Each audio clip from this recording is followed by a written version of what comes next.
Hello everyone.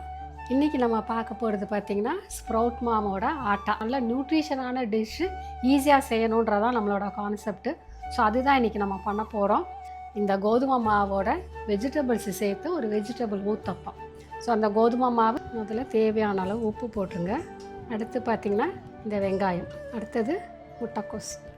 அதே மாதிரி இந்த காய்கறிகளும் பார்த்திங்கன்னா உங்களுக்கு எவ்வளோ தேவையோ அவ்வளோ நீங்கள் போட்டுக்கலாம். அப்புறம் பொடியாக நறுக்கலாம் பச்சை மிளகாய், தண்ணி சேர்த்துக்கலாம்.